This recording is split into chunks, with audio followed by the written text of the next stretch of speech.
سلام. در ویدیو قبلی در مورد شرایط درخواست پناهندگی کانادا با هم صحبت کردیم، اما داخل این ویدیو میخوایم به روند درخواست پناهندگی و اتفاقاتی که بعد از اون میفته بپردازیم.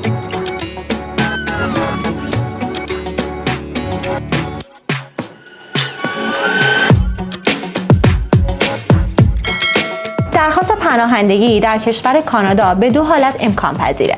حالت اول شما باید داخل خاک باشین و حالت دوم بعد از ورودتون به کانادا از طریق فرودگاه یا مرز رسمی باید درخواست خودتون رو ثبت بکنید. نکته بسیار مهمی که بسیاری از افراد اون رو به اشتباه درک میکنن این هستش که پناهندگی یک راه ورود به کشور کانادا نیست، بلکه یک درخواستی هستش که بعد از ورود قانونی شما داخل خاک کانادا مورد بررسی قرار میگیره. پس از ثبت درخواست پناهندگی شما دولت کانادا ابتدا بررسی میکنه که آیا پرونده شما اساساً قابل بررسی هست یا خیر.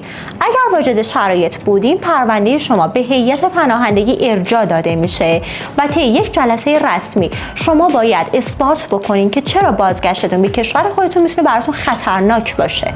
اگر پرونده شما مورد تایید بود شما میتونید که اقامت موقت دریافت بکنید، کار و تحصیل انجام بدین و بعد از مدتی برای اقامت دائم هم درخواست بدین. اما اگر پرونده شما رد شد میتونه تأثیر بسیار منفی روی آینده مهاجرتی شما داشته باشه. بنابراین پناهندگی مسیریه که باید با اطلاعات صحیح و آگاهی کامل درش قدم بردارید. پس اگر در مورد پناهندگی سوالی دارین لطفاً در بخش کامنت ها نظرات خودتون رو بنویسین و حتما کانال ما رو سابسکرایب کنید.